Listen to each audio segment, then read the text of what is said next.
ना तो मुझे समझ में आता जाएगा, ठीक है? हाँ, ओके। तो देख, हमने लास्ट टाइम हमने थोड़ा सा बेसिक सीखा था, है ना? तो हमने लास्ट टाइम का जो सीखा था उसको भी थोड़ा रिवाइज कर लेते हैं, ठीक है?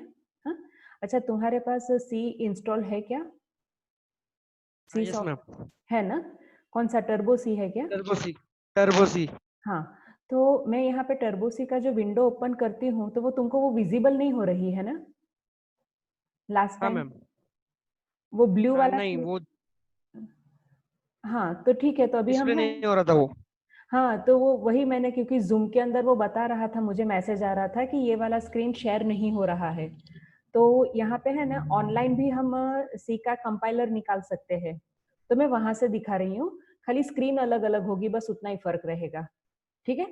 और कुछ चीजें है ना जो ऑनलाइन वाला जो सी आता है ना उसमें नहीं काम करती है, तो मैं तुमको बताऊंगी कि तुम अपने टर्बो सी में उसको कैसे क्रॉस चेक करोगे, ठीक है?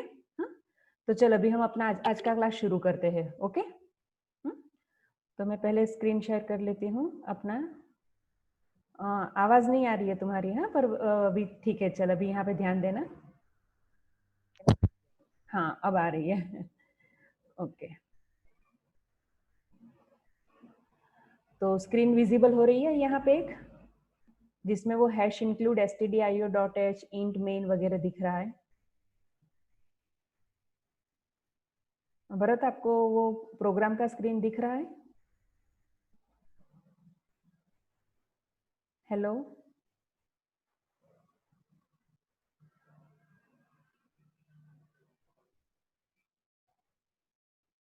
स्क्रीन दिख रहा है? मैम। हाँ, तो अब हम यहाँ पे जो लास्ट टाइम जो प्रोग्राम किया था उसी प्रोग्राम को रिवाइज करते हैं। हमने 2 नंबर ऐड करने का प्रोग्राम बनाया था, तो मैं यहाँ पे क्वेश्चन टाइप कर लेती हूँ।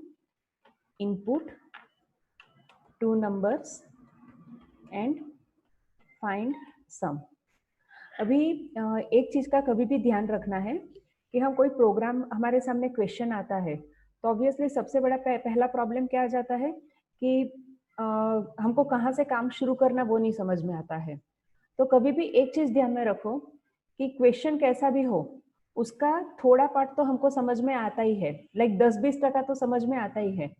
तो उस हिसाब से हमें पहला काम क्या करना होगा कि जैसे अभी ये क्वेश्चन है कि input 2 numbers and find sum, तो यहाँ पे मुझे कुछ नंबर इनपुट करने हैं। अभी कितने हैं? तो 2 नंबर है, तो उसका मतलब मुझे 2 वेरिएबल चाहिए, है ना? तो हमको दिमाग में ये आना चाहिए कि मुझे 2 वेरिएबल चाहिए। ओके, इतना डिसाइड हो गया। अभी वो वेरिएबल का पर्पस क्या है? तो नंबर इनपुट करना है। अदरवाइज वो नंबर का भी पर्पस हो सकता है, क्योंकि नंबर मतलब वो एज हो सकती है, सैलरी हो सकती है, मार्क्स हो सकता है, फीस हो सकती है। पर क्वेश्चन में ऐसा कुछ मेंशन नहीं है, सिर्फ नंबर कहा है, तो हम वेरिएबल के नाम सिंपल से रखेंगे ए एंड बी। ओके, अब हमारे पास यहाँ पे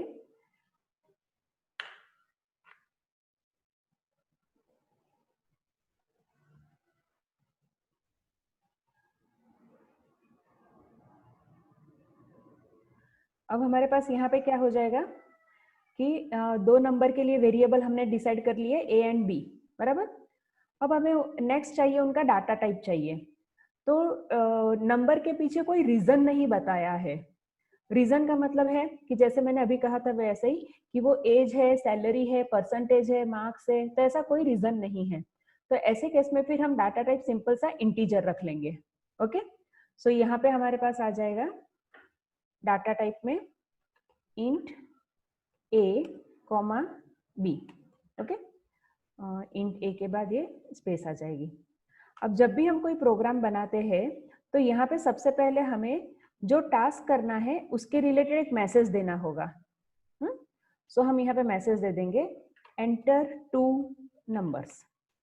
तो क्वेश्चन के रिलेटेड मैसेज देने से क्या होता है, यूजर को समझ में आता है कि उसको क्या इनपुट करना है। इनपुट करने के लिए जो कमांड होता है वो कमांड को कहते हैं स्कैन एफ। स्कैन करना मतलब कि इनपुट लेना। अभी देखो, स्कैन वर्ड हमने बहुत सारी जगह पे यूज किया है, जैसे कि स्कैनर, बराबर। फिर वो दिमाग, ब्रेन का स्कैन करने के लिए एमआरआई होता है, एमआरआई रिपोर्ट, तो वहां पे भी स्कैन किया जाता है, बराबर। उसके बाद हम बारकोड को स्कैन करते हैं, है ना। देन आजकल हम क्यूआर कोड को स्कैन करते हैं। तो अगर हम ये स्कैन वर्ड पे फोकस करें तो स्कैन का मतलब होता है ओके आउटसाइड वर्ल्ड का जो डाटा है, आउटसाइड वर्ल्ड का जो डाटा है ओके उसको मशीन में लेना। ओके आउटसाइड वर्ल्ड के डाटा को क्या करना है, मशीन में लेना है, जिसको हम सिंपल भाषा में इनपुट कहते हैं। ओके आउटसाइड वर्ल्ड मतलब जो कंप्यूटर के बाहर के डाटा है, मशीन के बाहर का डाटा है। जैसे कि हम क्यूआर कोड को स्कैन करते हैं पर वो क्यूआर कोड कहीं बाहर है और वो मेरे मोबाइल के थ्रू मैं उसको अंदर ले रही हूँ। ओके अपना ब्रेन बाहर है, मतलब कि मशीन के बाहर है, और हम उसको स्कैन करके उसका रिपोर्ट बनाते हैं। तो स्कैन का मतलब होता है आउटसाइड वर्ल्ड के डाटा को मशीन के अंदर लेना।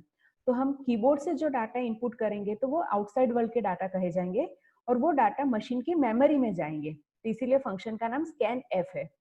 ओके अभी हमको यहाँ पे हमने लास्ट टाइम डाटा टाइप के हिसाब से मॉडिफायर देखे थे। तो परसेंटेज डी 2 बार आ जाएगा। क्यों? क्योंकि हमको 2 वैल्यू इनपुट करनी है, एड्रेस ऑफ वेरिएबल का ए और बी। तो यहाँ पे कॉमा के बाद हमने जितने वेरिएबल लिए हैं वो वेरिएबल के यहाँ पे हम नाम लिख देंगे। So address of A and address of B. Okay ये एड्रेस साइन देना जरूरी है। अभी एड्रेस क्यों देना जरूरी है? क्योंकि हम जब डाटा मशीन में दे रहे हैं तो वो मशीन में कहाँ जाना चाहिए उसका एग्जैक्ट लोकेशन बताना पड़ेगा। लाइक हमारे पास कंप्यूटर में बहुत सारे बाइट है। सपोज हम एक सिंपल सा नंबर लेते हैं कि मेरे मशीन में 5000 बाइट्स है। तो वो 5000 बाइट में कहाँ पे? तो समझो बाइट नंबर 1650 पे। बी की वैल्यू कहाँ पे? तो बाइट नंबर 2350 पे। तो ये जो बाइट नंबर मैंने कहे उसको हम नॉर्मल भाषा में एड्रेस कहेंगे। ओके तो हम जब कोई वैल्यू इनपुट करेंगे तो वो वैल्यू रिस्पेक्टिवली ए वेरिएबल का जो एड्रेस होगा और बी वेरिएबल का जो एड्रेस होगा वहां पे जाएगी। बराबर? अब हमारे पास यहाँ पे इनपुट कर लिया तो अब हमारा आगे इक्वेशन आएगा c equal to A plus B. पर अभी हमारे पास c नाम का वेरिएबल नहीं है, सो वो मुझे यहाँ पे ऊपर जाके इधर ऐड कर देना है एंड कॉमा c। सो अब मेरे पास 3 वेरिएबल आ गए। बराबर? और अब हम क्या करेंगे, इसको प्रिंट कर देंगे। So print F. प्रिंट करते वक्त हम यहाँ पे स्लैशन का यूज करेंगे, जिससे क्या हो जाएगा, आउटपुट हमको अलग अलग लाइन पे मिलते जाएगा। तो अब मैं यहाँ पे एक सिंपल सा मैसेज दे देती हूँ, total is equal to percentage D comma C, और ये प्रिंट एफ के बाद लास्ट में सेमीकोलन। ओके ये अभी हमारा एक सबसे सिंपल प्रोग्राम हो गया। इसको जस्ट एक बार यहाँ पे रन पे क्लिक करके देख लेते हैं। अपने टर्बो सी में भी F9 और कंट्रोल F9 की से हम प्रेस करते हैं। सब मैंने यहाँ पे क्लिक किया। सो नीचे जस्ट उसने कंपाइल किया। अभी एकदम नीचे की साइड पे देखोगे तो मैसेज आ रहा है एंटर 2 नंबर्स। तो सपोज मैंने नंबर दिया 50 एंड 20, तो हमको उस हिसाब से आंसर आ गया टोटल इक्वल टू 70। ठीक है, अब मुझे ये प्रोग्राम के ऊपर ही हमको थोड़े से उल्टे पुल्टे काम करके देखना है। वो ये करके देखना है कि पहला काम हमको यहाँ पे ये करना है कि मैंने जो ए और बी की value the that is 50 and 20, तो मुझे आउटपुट में ऐसा चाहिए कि 50 प्लस 20 इक्वल टू 70, ऐसे मुझे पूरा मैसेज चाहिए। ओके ऐसा हमको इसलिए प्रिंट करना है कि आगे जाके हमें कोई बिलिंग का प्रोग्राम बनाना है ना, बिलिंग सिस्टम का। तो बिलिंग सिस्टम के अंदर क्या हो जाता है, हमें सामने वाले को बताना पड़ेगा कि भैया आपके ये 50 रुपए का ये वस्तु है, 20 रुपए की ये वस्तु है, तो टोटल आपका 70 हुआ। और ये तो 2 ही नंबर है। अभी हमको पता है कि जब हम रियल में कोई वस्तु खरीदने जाते हैं मार्केट में, तो एक वस्तु नहीं खरीदते हैं, काफी सारे आइटम खरीदते हैं, है ना। लाइक सपोज मैंने दाल खरीदी, चावल खरीदा, साबुन, शैम्पू, टूथपेस्ट, गेहूं, साखर, चाय पत्ती, तो मेरे पास यहाँ पे मल्टीपल वैल्यू हो रही है। तो ये सभी मल्टीपल वैल्यू का ऐसे जिसका जो प्राइस है 150 रुपया प्लस 240 रुपया प्लस 320 रुपया प्लस 10 रुपया प्लस ये रुपया, और फिर लास्ट में टोटल आना चाहिए कि 1640 रुपया मेरा बिल आया। तो हमको वो कस्टमर को पूरा लिस्ट बताना पड़ता है। वो तो बहुत सारे वेरिएबल होंगे, पर फिलहाल हमको क्या करना है, ए और बी की वैल्यू ही प्रिंट करवानी है। सो मुझे आउटपुट इस तरीके से चाहिए कि हम एज्यूम करते हैं कि ए की वैल्यू 50 है ना। अब अदरवाइज आपको पता है कि यूजर कोई भी नंबर इनपुट कर सकता है। सो 50, अगर बी की वैल्यू 20 है तो 20, और फिर यहाँ पे 70। तो इस तरीके से आउटपुट आना चाहिए। डिपेंड, यूजर जो नंबर देगा वो नंबर, पहला नंबर ए का, दूसरा नंबर बी वेरिएबल का, और तीसरा हमारा आंसर आना चाहिए। तो अभी हम ये कैसे करेंगे, तो हम यहाँ पे लिखेंगे printf, ओके मैं स्लैश एन ले लेती हूँ। स्लैश एन लेने से क्या हो जाएगा, आउटपुट नेक्स्ट लाइन पे आएगा, है ना। जैसे हमने यहाँ पे देखा था, एंटर 2 नंबर्स, फिर एक लाइन छोड़ के टोटल इक्वल टू 70 आया है। तो इस तरीके से हमें आउटपुट मिलेगा। अब हमको यहाँ पे सबसे पहले क्या चाहिए, एक ही वैल्यू चाहिए। अब यहाँ पे ये पहले वाले प्रिंटफ पे अगर तुम ध्यान से देखोगे तो ये डबल कोट्स के अंदर जो परसेंटेज डी लिखा है, वो परसेंटेज डी पे ये सी वाले वेरिएबल की वैल्यू रिप्लेस होती है ना। यहाँ पे सी में जो वैल्यू है वो ये परसेंटेज डी की जगह पे रिप्लेस होगी। कब, जब हम प्रोग्राम रन करते हैं तब। तो यहाँ पे मैं पहले लिखूंगी, यहाँ पे नीचे वाले प्रिंटफ में परसेंटेज डी वेरिएबल ए के लिए। फिर हमको आउटपुट में यहाँ पे प्लस साइन चाहिए, है ना। ये आउटपुट हमको जो एक्सपेक्टेड आउटपुट है, मुझे ये वाला आउटपुट चाहिए। तो अगर ये एक ही वैल्यू के लिए मैंने परसेंटेज डी लिया तो आगे मुझे प्लस साइन चाहिए। सो हम यहाँ पे प्लस लिखेंगे, फिर से परसेंटेज डी लिखेंगे, वो हो जाएगा हमारा वेरिएबल बी के लिए, बराबर। फिर उसके बाद मुझे यहाँ पे इक्वल टू साइन देना है और फिर हम लिखेंगे परसेंटेज डी, तो ये हो जाएगा हमारा ये तीसरे वेरिएबल के लिए, बराबर। अब हम यहाँ पे क्या करेंगे, कॉमा करेंगे, जैसे ये पहले वाले प्रिंटफ में भी हमने किया है। अब आप देखिए ये पहला परसेंटेज डी एक ही है यहाँ पे और उसके लिए सी वेरिएबल हुआ। सो अब मुझे यहाँ पे करना होगा ए कॉमा बी कॉमा सी। सो ये पहली वैल्यू पहले परसेंटेज डी में जाएगी, दूसरी वैल्यू दूसरे परसेंटेज डी में जाएगी और ये तीसरी वैल्यू है वो तीसरे परसेंटेज डी में जाएगी, है ना। सिंपल सा सीक्वेंस है, पहला पहले में, दूसरा दूसरे में, तीसरा तीसरे में, ठीक है। अभी हम रन करके चेक करते हैं इसको।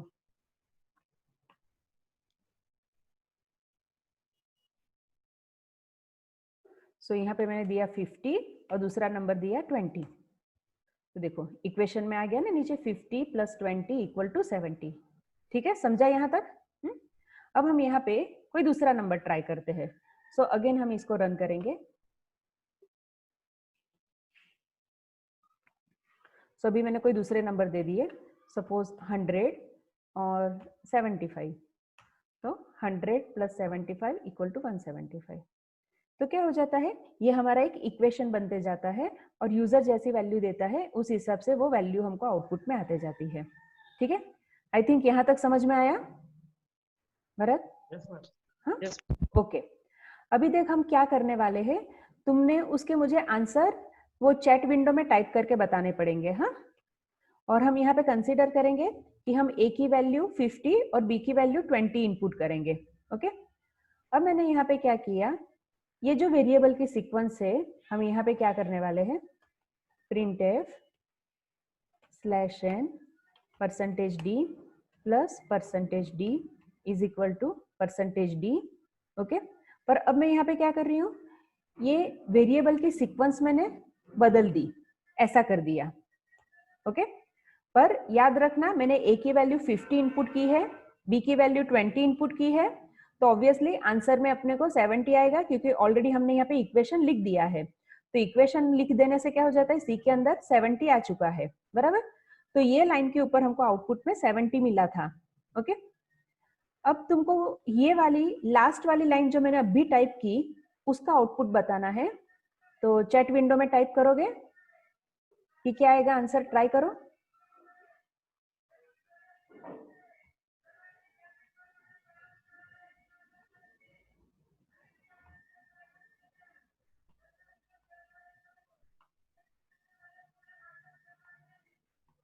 एक मिनट। हाँ,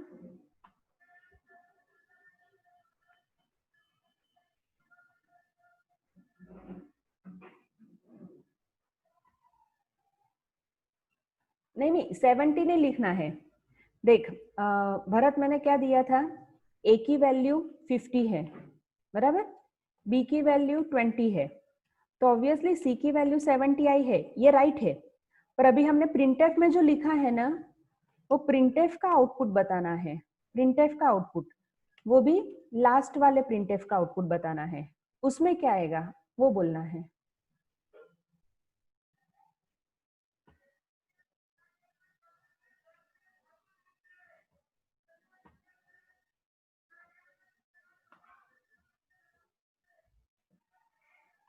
ट्राई करो। ये लास्ट वाले प्रिंटफ का आउटपुट बताना है। दिख रहा है ना स्क्रीन के ऊपर अभी?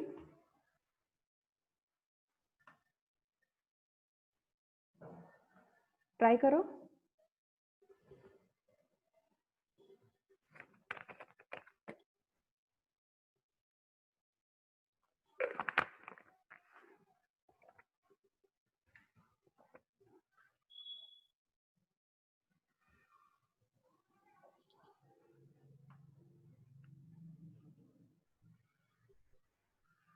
हेलो,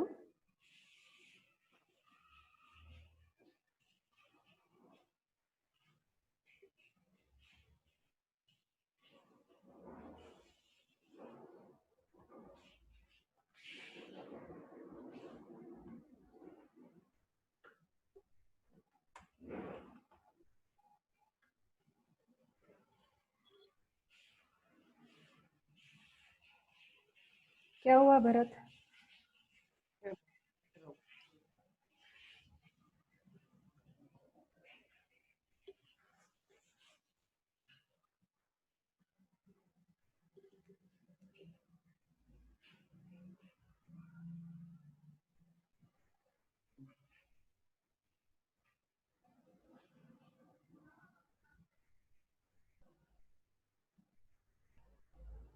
ओके, कोशिश ठीक की है, पर अभी यहाँ पे क्या कहा जाएगा? ये जो सी है वो अपना वेरिएबल ए नहीं है, वो सी ही है। हाँ, वो ध्यान में रखो। हमारे वेरिएबल के नाम चेंज नहीं हो जाते हैं, वेरिएबल के नाम तो वही रहेंगे जो हमने यहाँ पे लिखे हुए हैं। ओके, तो अब आउटपुट में पहले क्या आएगा? सी की वैल्यू आएगी, दैट इज 70 आएगा, बराबर। फिर ये जो सी की वैल्यू है वो पहले परसेंटेज डी में चली गई, फिर प्लस साइन आएगा तो इसीलिए यहाँ पे प्लस प्रिंट होगा। फिर बी की वैल्यू आएगी 20 और फिर उसके बाद ए की वैल्यू आएगी 50। तो ऐसा आउटपुट आएगा। हाँ, मतलब तुम ऐसा ही कहना चाहते थे, पर एग्जैक्ट इस तरीके से बताना है। यहाँ पे वेरिएबल ए की वैल्यू चेंज नहीं होती है। बेटा फैन ऑन करना ना। ओके, यहाँ पे ए की वैल्यू चेंज नहीं हो रही है। ठीक है, समझ में आया? सो हम इसको एक बार रन करके देखते हैं और अच्छे से समझ जाएगा।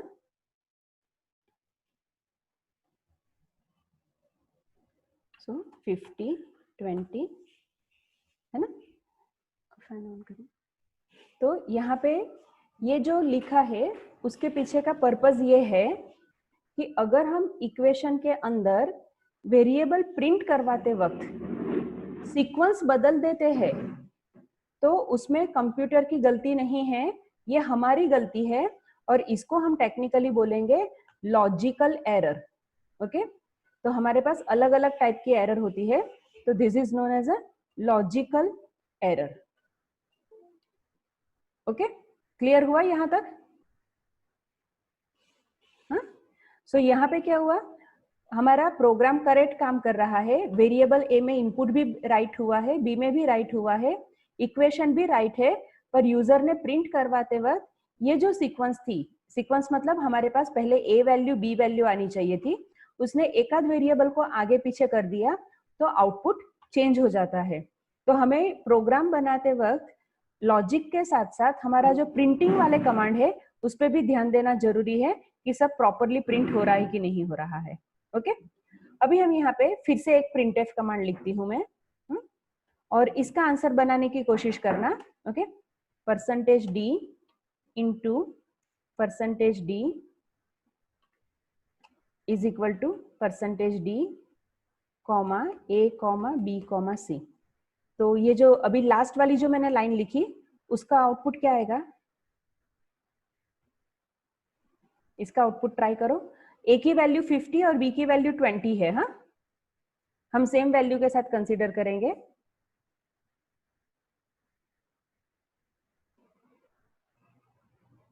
सो क्या आएगा आउटपुट?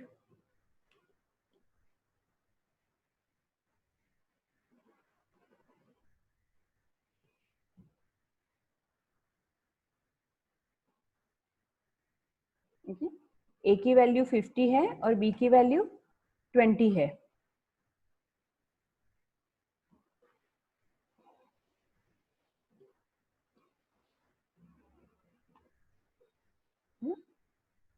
ट्राई कर।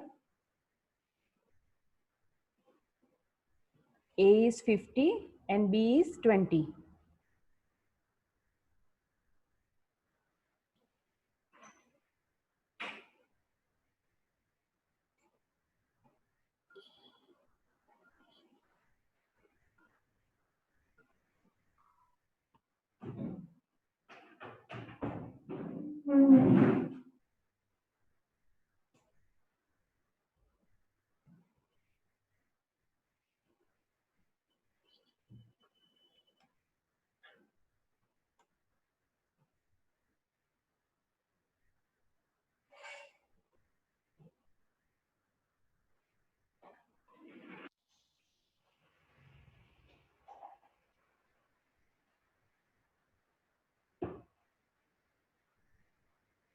Hello hello.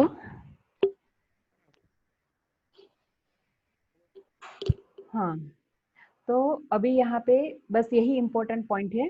ओके, तुमने अपने हिसाब से राइट आंसर लिखा है, पर अभी यहाँ पे क्या होगा, प्रिंटफ कमांड का काम क्या है, सिर्फ प्रिंट करना, वो कैलकुलेशन नहीं कर सकता है। ओके, तो यहाँ पे हमारे पास ए की वैल्यू 50 है और बी की वैल्यू 20 है, सी की वैल्यू 70 ही है। हाँ, सो आउटपुट देखोगे तो थोड़ा अजीब सा लगेगा तुमको। तो 50 इंटू 20 इक्वल टू 70 तुमको देखने को मिलेगा। हाँ, देखो लास्ट वाली लाइन।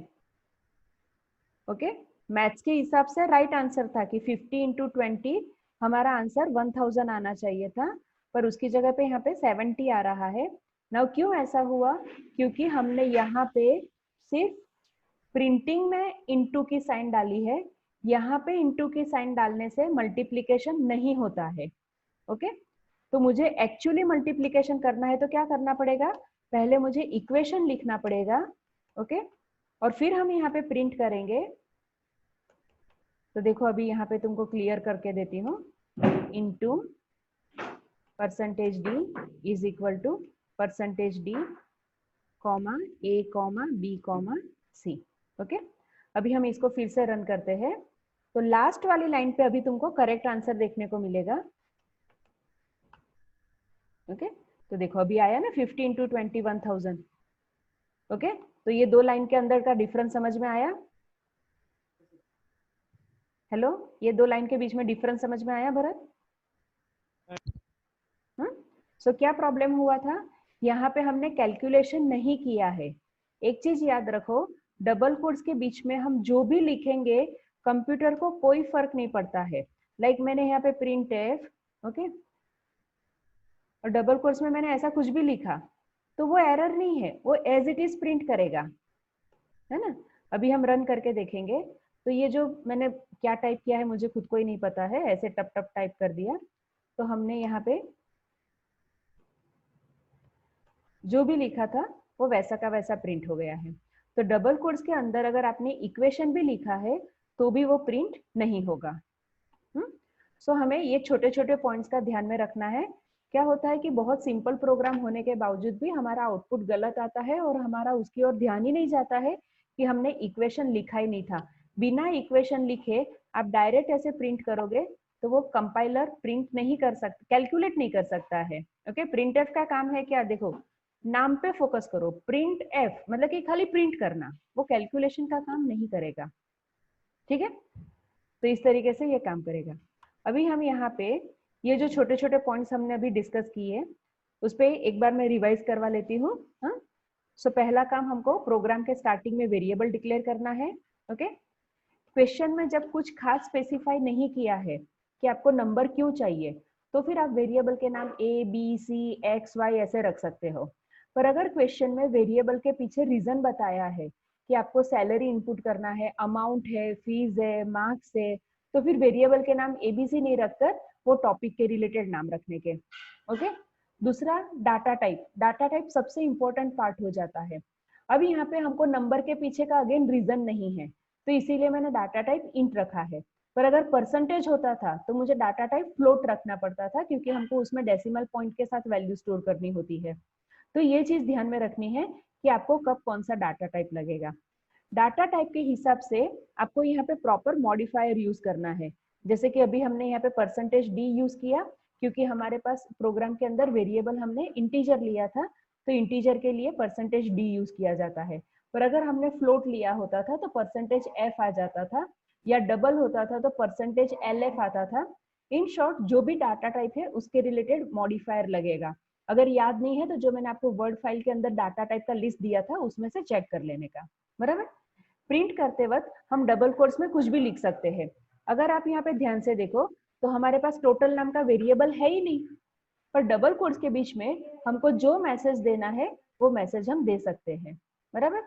अब यहाँ पे ये रन टाइम कैसे काम करेगा, तो ये जो सी की वैल्यू है वो परसेंटेज डी की जगह पे रिप्लेस हो जाएगी। कब? जब प्रोग्राम रन करते हैं तब। दूसरा, हमने यहाँ पे इक्वेशन की स्टाइल में प्रिंट किया तो पहले मॉडिफायर में पहला वेरिएबल आएगा, दूसरे मॉडिफायर में दूसरा वेरिएबल, तीसरे मॉडिफायर में तीसरा वेरिएबल। कंप्यूटर को कोई फर्क नहीं पड़ता है कि आपके वेरिएबल का नाम ए क्यों है, बी क्यों है, सी क्यों है, और किस में टोटल है और किस में नहीं है। और इसके चलते जब हमने यहाँ पे नेक्स्ट वाली लाइन पे सीक्वेंस आगे पीछे की तो भी कंप्यूटर को कोई फर्क नहीं पड़ा। उसने पहला वेरिएबल जो भी है उसका नाम ए हो, बी हो या सी हो, पहले वेरिएबल की वैल्यू पहले मॉडिफायर में गई, दूसरे वेरिएबल की वैल्यू दूसरे मॉडिफायर में गई, और तीसरे वेरिएबल की वैल्यू तीसरे मॉडिफायर में गई। ओके। अब हमने यहाँ पे मल्टीप्लीकेशन यूज किया, पर एक्चुअली हमारे प्रोग्राम में हमने मल्टीप्लीकेशन का इक्वेशन लिखे बगैर डायरेक्ट प्रिंटिंग में लिख दिया ऐसा, तो भी कंप्यूटर को कोई फर्क नहीं पड़ता है। वो तो खाली इतना जानता है कि ये जो पहला वेरिएबल है वो पहले मॉडिफायर में जाएगा, दूसरा दूसरे में जाएगा, तीसरा तीसरे में जाएगा। और इसके चलते हमारे पास यहाँ पे आंसर थोड़ा गलत आ गया था, और हमको आंसर क्या मिला था, 50 इंटू 20 इक्वल टू 70 मिला था, बराबर। क्योंकि हमने वहां पे इक्वेशन लिखा ही नहीं था, सिर्फ प्रिंटिंग का काम कर रहा था। बाद में हमने यहाँ पे प्रिंटिंग का इक्वेशन लिखा मल्टीप्लीकेशन का, और फिर हमने प्रिंट किया तो हमको यहाँ पे राइट आंसर मिला। आ गया समझ में यहाँ तक? ओके। तो मैं ये प्रोग्राम को साइड में सेव करके रख देती हूँ ताकि मैं तुमको उसको भेज सकूं ये प्रोग्राम को।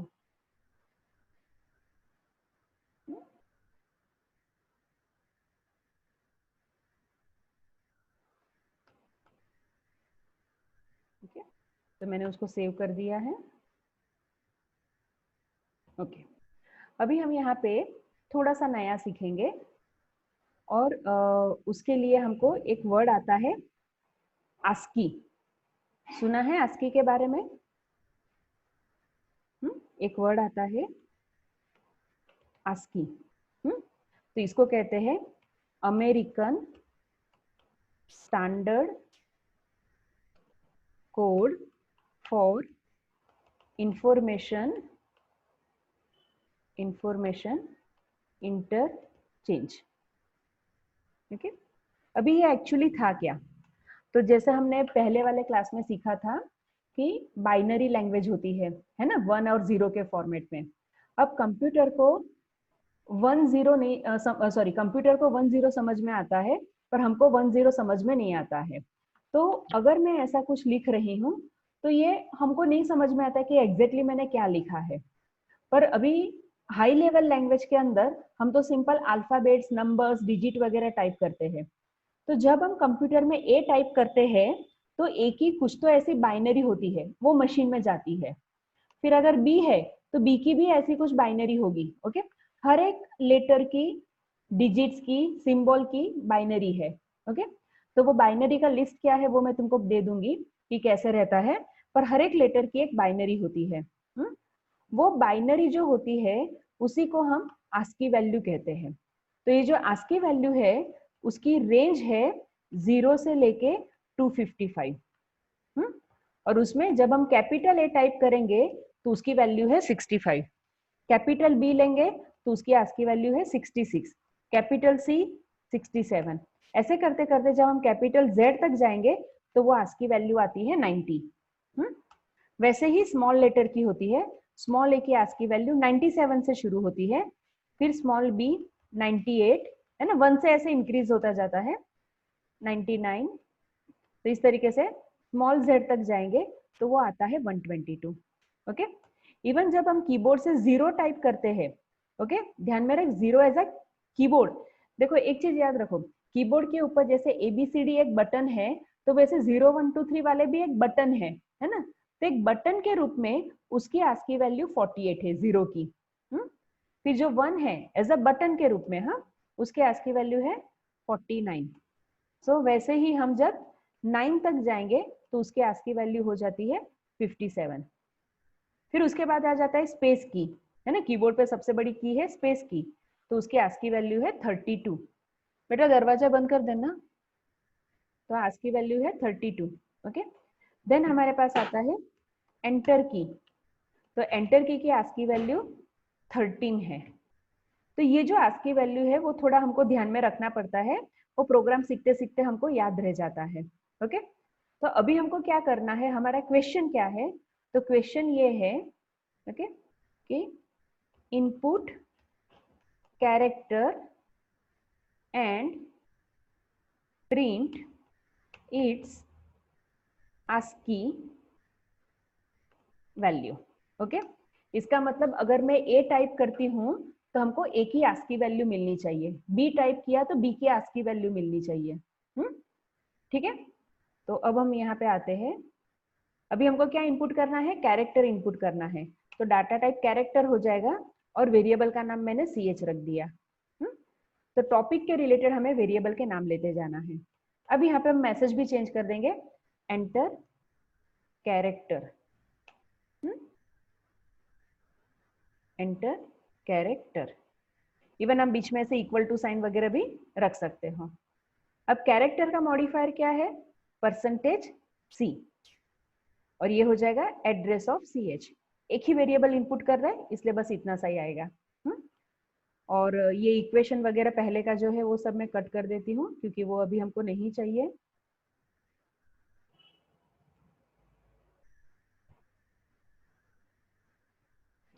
printf /n/t ch is equal to %C, CH। Okay, तो फिलहाल हम कोई बड़ा काम नहीं कर रहे हैं, हमने एक कैरेक्टर इनपुट किया और उसको प्रिंट किया, बस उतना सा ही काम कर रहे हैं। तो रन करके चेक करते हैं। सो मैंने कैपिटल A टाइप किया तो आउटपुट में CH equal to capital A आ गया, बराबर। अभी हम फिर से रन करते हैं। अब मैंने सपोज एड्रेस साइन टाइप किया तो आउटपुट में एड्रेस साइन आ रही है। इन शॉर्ट, हमको जब भी ऐसा कुछ इनपुट करना है तो हम कीबोर्ड से कोई भी एक की प्रेस करेंगे। हम यहाँ पे नंबर भी प्रेस करते हैं पर सिंगल डिजिट। हाँ, तो मैंने अभी 5 इनपुट किया तो आउटपुट में 5 आ रहा है। ओके, ठीक है। अब हमको क्या करना है, यहाँ पे हमें इसकी ASCII वैल्यू चाहिए, तो हम और एक printf लिखते हैं, printf ASCII value is equal to, अभी ASCII वैल्यू क्या है, एक नंबर है तो इसलिए मॉडिफायर लगेगा %D। हाँ, नंबर है ना, लाइक कैपिटल A की ASCII वैल्यू 65 है तो 65 एक इंटीजर नंबर है, तो मुझे %D लिखना होगा और कॉमा CH। ओके, अब यहाँ पे सवाल ये है कि CH का डाटा टाइप तो कैरेक्टर है, तो कैरेक्टर के लिए हम ऐसा %D लिख सकते हैं क्या, तो चेक करते हैं रन करके, है ना। अगर एरर होगी तो एरर आ जाएगी। तो रन किया हमने तो कोई एरर नहीं आई है। मैंने कैपिटल A लिखा तो आप देखो कैपिटल A की ASCII वैल्यू 65 आ गई, है ना, अपने आप आ गई है। मैंने कुछ भी स्पेशल काम नहीं किया है, अपने आप आया है ये। ओके, तो कंप्यूटर है, यहाँ पे मेन इंपॉर्टेंट पॉइंट यही है कि जब भी हम कीबोर्ड से कैपिटल लेटर टाइप करेंगे तो उसके लिए वो ऑटोमेटिक उसकी ASCII वैल्यू 65 ले लेगा, है ना। देखा ना, यहाँ पे आया ना अपने आप। ओके, अभी मैं कैपिटल Z टाइप करूंगी तो वो अपने आप 90 लेगा, मैंने कोई कैलकुलेशन नहीं किए है, वो खास ध्यान में रखना। तो अब मैंने यहाँ पे कैपिटल Z टाइप किया तो देखो ASCII वैल्यू 90 आ रही है। ओके, तो कीबोर्ड से हम जो भी की प्रेस करते हैं तो हर एक की एक ASCII वैल्यू होती है। अभी मैं यहाँ पे स्मॉल लेटर टाइप करके बताती हूँ। तो स्मॉल A की ASCII वैल्यू 97 है ना, देखो यहाँ पे मैंने ऑलरेडी लिख के रखी है, तो हम देखेंगे तो स्मॉल A की ASCII वैल्यू 97 आ रही है। तो C लैंग्वेज का ये सबसे बड़ा अच्छा पार्ट है कि हम कोई भी कैरेक्टर की, मतलब कीबोर्ड से जो भी हम टाइप कर सकते हैं वो हर एक सिंबल की ASCII वैल्यू चेक कर सकते हैं। अभी मैंने यहाँ पे 1 टाइप किया, तो देखो 1 की आस्की वैल्यू मैंने यहाँ पे 49 लिखी है ना। सो यहाँ पे 1 की आस्की वैल्यू 49 आ रही है। ओके, समझ में आया यहाँ तक? अभी मैं स्पेस इनपुट करके बताती हूँ। तो स्पेस की भी आस्की वैल्यू हमको 32 देखने को मिलेगी। तो स्पेस इनपुट करना मतलब क्या, ऐसे स्पेस टाइप कर दो और फिर एंटर की प्रेस करो। तो देखो स्पेस की आस्की वैल्यू 32 आ रही है। तो ये आस्की वैल्यू हमको ध्यान में रखना जरूरी है। वो इसलिए जरूरी है क्योंकि वो हर एक की के रिलेटेड एक सिंबल कंप्यूटर के अंदर होता है और उसको बाइनरी में होता है। वो बाइनरी नंबर हम याद नहीं रख सकते हैं, तो हम बाइनरी नंबर को डेसिमल नंबर में कन्वर्ट करते हैं। ओके, तो उससे हमको ये आस्की वैल्यू मिलती है। अभी binary to decimal, decimal to binary, वो कैसे कन्वर्ट करना, तो वो हम बहुत बाद में सीखेंगे। वो पूरा मैथ्स का काम हो जाता है, इसीलिए। पर इस तरीके से हम आस्की वैल्यू फाइंड आउट कर सकते हैं। अभी हम उल्टा काम भी कर सकते हैं। उल्टा काम करना मतलब क्या, हम यहाँ पे एक नंबर इनपुट करेंगे और फिर वो नंबर से कैरेक्टर फाइंड आउट करेंगे। इसका मतलब ये हुआ कि अगर मैं 65 टाइप करूं इंटीजर नंबर, तो मुझे कैपिटल ए मिलना चाहिए। तो अगर नंबर इनपुट करना है तो मुझे और एक वेरिएबल लगेगा, है ना। तो हम यहाँ पे वेरिएबल कभी भी स्टार्टिंग में डिक्लेयर करने के। सो मैंने यहाँ पे नम ले लिया। अब यहाँ पे हम एक मैसेज देते हैं printf। ओके, मैं 2 बार स्लैश एन ले लेती हूँ, आउटपुट थोड़ा नीचे आ जाएगा। Enter any number. ओके, आपको जो भी नंबर इनपुट करने का मन है वो नंबर इनपुट करो। नंबर इनपुट करना है scanf %d, okay, comma address of num. अब हम यहाँ पे पहले नंबर को प्रिंट कर देते हैं। So number is equal to %d, comma num. अब यहाँ पे हम फिर से printf लिखेंगे, ओके, और उसमें उसका लिखेंगे ASCII code is equal to %c। Code मतलब सिंबल होता है, तो इसके लिए हमें उसको कैरेक्टर में प्रिंट करना होगा। तो देखिए यहाँ पे इंपॉर्टेंट पॉइंट क्या हुआ, मैंने कैरेक्टर को नंबर में प्रिंट किया और यहाँ पे नंबर को कैरेक्टर में प्रिंट किया, वाइस वर्सा, उल्टा करके देखा। तभी चेक करते हैं। तो देखो अभी मैंने यहाँ पे कैपिटल D इनपुट किया, तो कैपिटल D की आस्की वैल्यू 68 है। तो अगर मैं यहाँ पे 68 इनपुट करूं तो मुझे उल्टा कैपिटल D मिलना चाहिए। आ गया ना? तो ऐसे हम आस्की वैल्यू में नंबर 0 से लेके 255 के बीच में कोई भी इनपुट कर सकते हैं। अभी मैंने यहाँ पे कैरेक्टर में सपोज हैश साइन इनपुट की, तो हैश साइन की आस्की वैल्यू 35 है और मैंने नंबर में यहाँ पे सपोज 2 इनपुट किया, है ना। 0 से लेके 255 के बीच में से कोई एक नंबर इनपुट करना है, तो 2 इनपुट किया। तो यहाँ पे उसका आस्की कोड कुछ सिंबल है जो यहाँ पे विजिबल नहीं हो रहा है, पर टर्बो सी में तुमको दिखेगा, वो जो ब्लू वाला विंडो होता है ना उसमें वो दिखता है।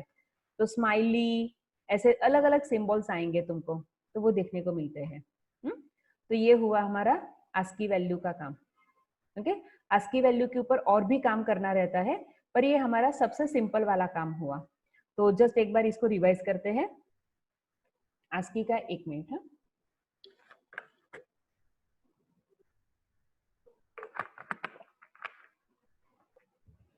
तो आस्की का फुल फॉर्म है American standard code for information interchange. अभी इसका मेन पर्पस क्या है, तो कंप्यूटर को सिर्फ बाइनरी लैंग्वेज समझती है और हमें बाइनरी लैंग्वेज नहीं समझती है। लाइक सब कुछ 1-0 के फॉर्मेट में लिखना बहुत ही मुश्किल होता है। तो हर एक अल्फाबेट, मतलब कि A to Z upper case और लोअर केस वाले डिजिट 0 से 9 डिजिट हुए, symbols $, plus sign, minus, multiplied, curly bracket, double quote, single quotes, जो भी तुमको दिख रहे, उसके सिवाय के भी बहुत सारे सिंबल हैं जो हमको कीबोर्ड के ऊपर नहीं होते हैं पर है। तो वो सभी को एक बाइनरी नंबर असाइन कर दिया गया और लाइक सपोज ए के लिए बाइनरी नंबर आया 10001, ऐसा हम कंसिडर करते हैं। पर अभी हम ये 1001 भी याद नहीं रख सकते हैं। तो बाइनरी को जब डेसिमल में कन्वर्ट करते हैं तो कैपिटल ए के लिए हमको एक नंबर मिलता है और वो है 65। तो जब हम कीबोर्ड में से ए टाइप करते हैं, कैपिटल ए टाइप करते हैं, तो इंटरनली वो 65 बाइनरी नंबर लेता है। सेम वे बी का 66 है ना, +1 से इंक्रीज करते जा रहा है, A B C D E F G ऐसे। तो 65, 66, 67, तो z के लिए 90 आ जाता है। स्मॉल a की वैल्यू 97 से शुरू होती है, 0 की वैल्यू 48 से शुरू हो रही है, स्पेस 32 है और एंटर की 13 है। अभी यहाँ पे हमने क्या किया, दो प्रोग्राम बनाए actually indirectly, input character and print its ASCII value, और दूसरा हमने क्या किया, input ASCII value. ASCII value का मतलब हुआ नंबर, है ना, and print its character, character या कोड कह सकते हैं। तो हमने आस्की कोड को वाइस वर्सा प्रिंट किया। तो यहाँ पे प्रोग्राम में मैंने स्टार्टिंग में दो वेरिएबल डिक्लेयर किए, %c से पहले कैरेक्टर इनपुट किया, कैरेक्टर को प्रिंट किया, और यहाँ पे मैंने क्या किया, %d यूज किया, सो हम कैरेक्टर को डायरेक्ट इंटीजर में प्रिंट करवा सकते हैं। ओके, फिर उसके बाद मैंने यहाँ पे नंबर इनपुट किया और नंबर को डायरेक्ट कैरेक्टर में प्रिंट किया। ऐसा सिर्फ हम नंबर और कैरेक्टर के बीच में ही कर सकते हैं। ओके, बाकी के डाटा टाइप के बीच में नहीं कर सकते, सिर्फ इंटीजर नंबर और कैरेक्टर, क्योंकि हर एक कैरेक्टर का एक इंटीजर नंबर असाइन है। जैसे हर एक स्टूडेंट को एक रोल नंबर असाइन होता है, तो अगर तुम्हारा रोल नंबर 75 है तो 75 है तो भरत यस मैम बोलेगा, है ना। अगर भरत बोला तो उसका मतलब उसका रोल नंबर 75 है। तो इसी तरीके से हर एक की का एक नंबर है, तो वो की से हमको नंबर या नंबर से वो की मिल सकती है। ठीक है, समझ में आया यहाँ तक? रुको रुको, पहले मैं ये प्रोग्राम को साइड में कॉपी कर लेती हूँ, क्योंकि मुझे तुमको सेंड भी करना है।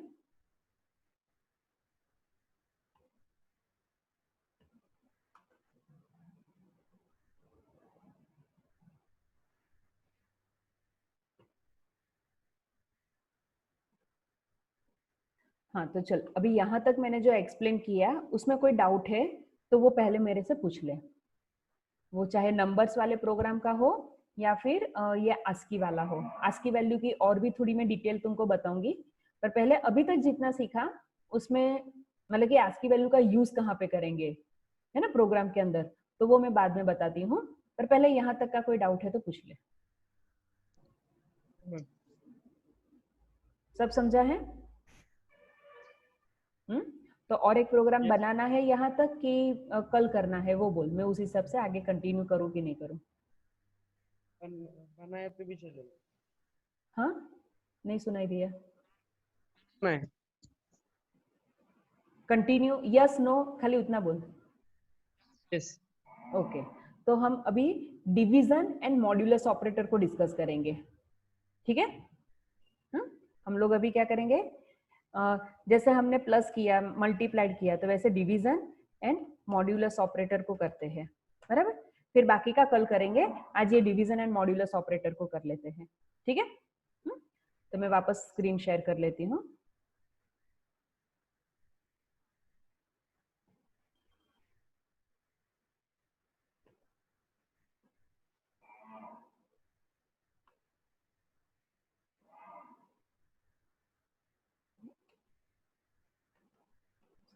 Example of division and modulus operator.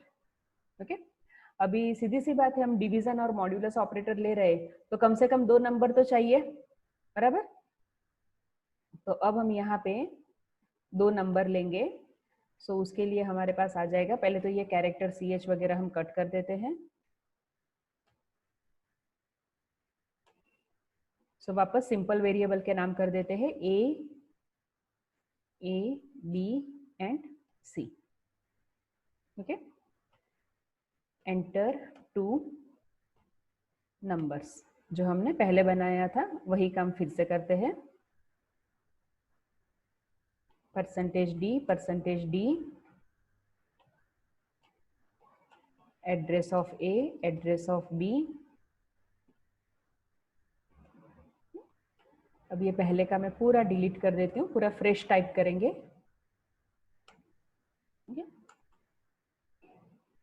अभी पहले मैं यहाँ पे C equal to A divided by B, और अभी हम उसको प्रिंट कर देंगे। So A equal to %d, पहले सभी वेरिएबल को प्रिंट करवा देते हैं तो हमको ध्यान में रहेगा कि हमने क्या इनपुट किया था। वैसे वो स्क्रीन पे विजिबल होता ही है।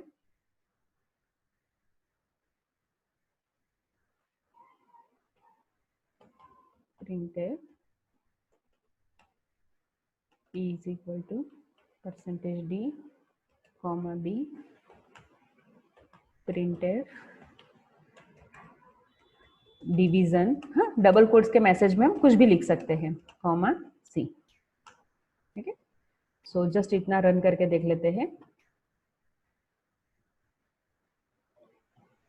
तो यहाँ पे मैंने दिया 50 और यहाँ पे दे दिया 10। ओके, राइट है आंसर? ओके, फिर से रन करते हैं। 50 and 4, राइट है आंसर?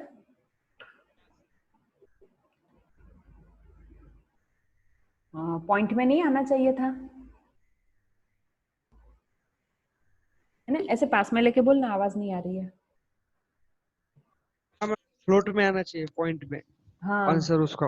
हाँ, तभी है ना, ये पूरे प्रोग्राम के वक्त ऐसे ये ऐसे स्पीकर पास में रखना, हाँ, और मैं जो सवाल पूछूं उसके तुरंत जवाब देते जाना, है ना? वो चैट बॉक्स में टाइप करने में टाइम जाता है। तो अब हमको यहाँ पे क्या करना है वो ध्यान से सुन। हम ए और बी दोनों वेरिएबल के डाटा टाइप इंटीजर ही रखेंगे। ऐसा इसलिए कि एक इंटीजर नंबर को दूसरे इंटीजर नंबर से डिवाइड कर सकते हैं। अभी हमारा आंसर फ्लोट में होगा, तो अभी हम क्या करेंगे, आंसर के लिए फ्लोट वेरिएबल लेंगे। समझ में आया? मैंने क्या कहा, समझा? हाँ, तो बीच में रिस्पॉन्स करते जा, तो मुझे समझ में आएगा कि तुमने सुना या नहीं सुना, है ना? तो यहाँ पे हमारा ये यहाँ पे आंसर 2.5 होना चाहिए था, बराबर? तो अभी हम क्या करेंगे, प्रोग्राम के अंदर हम यहाँ पे और एक वेरिएबल ले लेते हैं फ्लोट डाटा टाइप का, उसका नाम डी कर दिया। सीक्वेंस में ABCD के हिसाब से मैंने डी कर दिया। अब हम यहाँ पे करेंगे डी इक्वल टू A/B, और अब हम यहाँ पे अगला डी को प्रिंट करेंगे। So division is equal to, और फ्लोट का मॉडिफायर क्या है, %f, राइट? तो यहाँ पे आ जाएगा डी एंड सेमीकोलन। तो ये वाली लास्ट वाली लाइन पे हमको आंसर परफेक्ट आना चाहिए, मतलब कि पॉइंट के साथ जैसा होना था वैसा आना चाहिए था। तो अब मैंने नंबर दिया सपोज 10 और दूसरा नंबर दिया 3, तो एक्चुअल आंसर हो जाएगा 3.333, कुछ तो वैसा आना चाहिए। तो नहीं आया, उसने खाली 3.00 लिखा। सो करेक्ट नहीं है आंसर, है ना? क्योंकि हमारे लिए 3 या 3.0 एक ही बात है ना? यस। तो अब मैं क्या चेंज कर रही हूँ वो ध्यान से देख। फिर से मैं ये 2 लाइन टाइप कर रही हूँ जो ऊपर लिखी है वही, d equal to A/B printf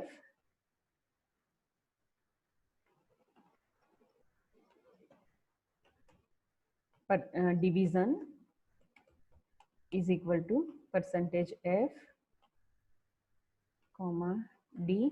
okay, पर अब यहाँ पे मैंने a के पहले ब्रैकेट में फ्लोट लिखा। ओके, हम ये b के पहले यहाँ पे भी लिख सकते थे, यहाँ पे दोनों में से किसी एक के पहले लिखा तो भी चलेगा, दोनों पे भी लिख सकते हो, पर उतनी मेहनत क्यों करना जब एक बार लिखने से काम चल जाता है। तो सो अभी हम रन करके देखते हैं। सो मैंने दिया 10 and 3, और देख लास्ट वाली लाइन पे हमको परफेक्ट आंसर आया, है ना, 3.333। तो फर्क क्या हुआ वो अभी हमको यहाँ पे देखना है। तो जब हम a को और b को डिवाइड कर रहे एक दूसरे से, तो ध्यान से सुन, a का डाटा टाइप इंटीजर है, b का डाटा टाइप भी इंटीजर है। So integer number, okay, integer number divided by integer, then answer is always integer। Okay, हम इंटीजर को इंटीजर से डिवाइड करेंगे तो आंसर हमेशा इंटीजर ही आएगा, चाहे तुम्हारा रिसीवर फ्लोट हो तो भी। क्यों ऐसा? देख सिंपल सा है, मैं जो यहाँ पे सिलेक्ट कर रही हूँ उस पर नजर कर। हमने यहाँ पे a और b, है ना, जब ये इक्वल टू के यहाँ पे इक्वेशन है, तो ये जो इक्वेशन में a है वो इंटीजर डाटा टाइप है, b है वो भी इंटीजर डाटा टाइप है, तो पूरा काम इंटीजर डाटा टाइप में ही हो रहा है। सो क्या हो रहा है, integer by integer, then answer is always integer. यहाँ पे ध्यान दो, 1-2 मिनट का क्लास है। नहीं मैम। हाँ, समझा ना मैंने क्या कहा यहाँ पे?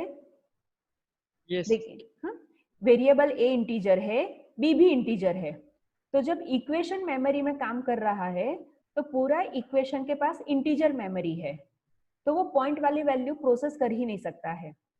अब हमने यहाँ पे क्या किया, वेरिएबल ए हमारा अभी भी इंटीजर है, पर सिर्फ हमने बोला कि जब आप इक्वेशन में हो तब हमको मेमोरी फ्लोट चाहिए। ओके, लाइक कोई एक वस्तु मेरे पास नहीं है और मैंने किसी और से उधारी ली। लाइक फॉर एग्जाम्पल, एक फनी एग्जाम्पल देती हूँ। मुझे कोई एक शादी में जाना है और मेरे साड़ी के साथ मैचिंग मेरे पास बैंगल्स नहीं है, तो मैंने अपने पड़ोसी से मैचिंग बैंगल्स एक दिन के लिए मांगी कि मुझे ये साड़ी के साथ पहनने के लिए मुझे मैचिंग बैंगल्स चाहिए।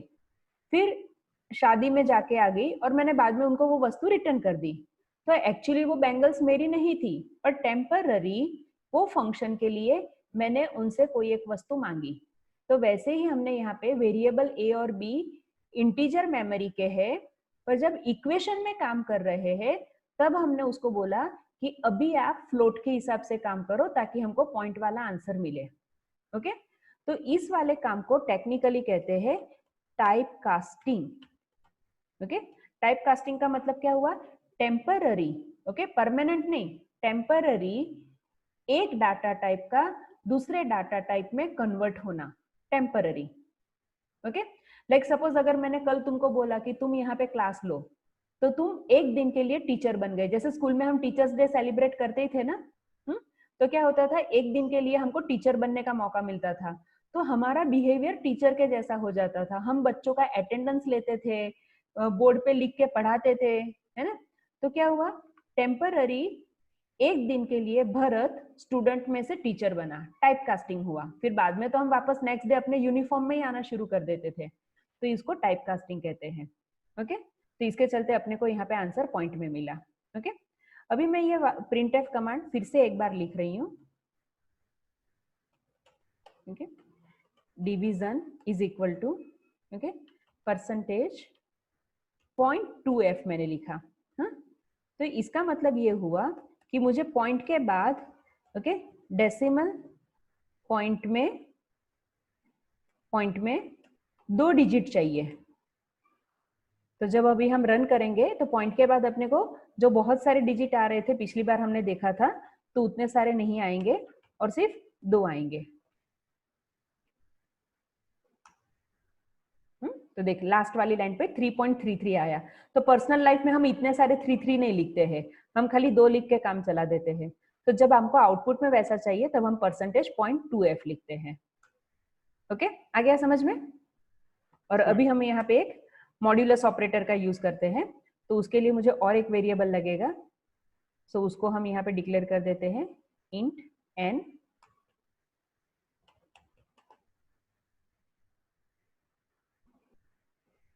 सो n equal to a modulus b, तो ये हमें देगा रिमाइंडर। तो रिमाइंडर में वो पूरा डिवीजन नहीं करेगा, so remainder is equal to percentage d। और ये मॉड्यूलस ऑपरेटर हम सिर्फ इंटीजर डाटा टाइप के साथ यूज कर सकते हैं, फ्लोट के साथ नहीं, क्योंकि फ्लोट तो ऑलरेडी पॉइंट में काम कर ही लेता है। तभी मैंने वापस 10 और 3 दिया, तभी क्या हो जाएगा, 3 3 जा 9, तो एक रिमाइंडर बचेगा, तो आंसर में 1 आया। पर वो डिपेंड करता है हम क्या नंबर देते हैं। अगर परफेक्ट डिविजिबल हो जाएगा तो 0 आ जाएगा। जैसे भी मैंने 50 दिया और 10 दिया, तो 10 5 जा 50, तो रिमाइंडर क्या आ जाएगा, 0। तो वो क्वेश्चन पे डिपेंड करेगा कैसे काम करेगा, पर इस तरीके से अपने को रिमाइंडर मिलता है क्वेश्चन के रिलेटेड। ओके, समझ में आ गया यहाँ तक? हाँ, तो division and modulus operator clear हुआ ना? Yes. और कोई डाउट है तो पूछ ले। No ma'am. तो फिर आज यहाँ तक का करते हैं, ठीक है? मैम। ओके, और कोई भी डाउट रहा तो तू मुझे व्हाट्सएप पे भी टाइप करके पूछ सकता है। हाँ, ओके मैम। ओके, तो ठीक है, आज क्लास ओके यहाँ तक टर्मिनेट करते हैं। हाँ, और फिर मैं तुमको एक आधे घंटे के अंदर सब भेजती हूँ, क्योंकि अभी ये जो रिकॉर्डिंग ओके किया मैम। है ना, उसको वो वापस डाउनलोड करेगा, तो थोड़ा टाइम लेता है वो, तो मैं वो भी तुमको शेयर लाइक करती हूँ आज। हाँ, ओके। ओके, चल, बाय।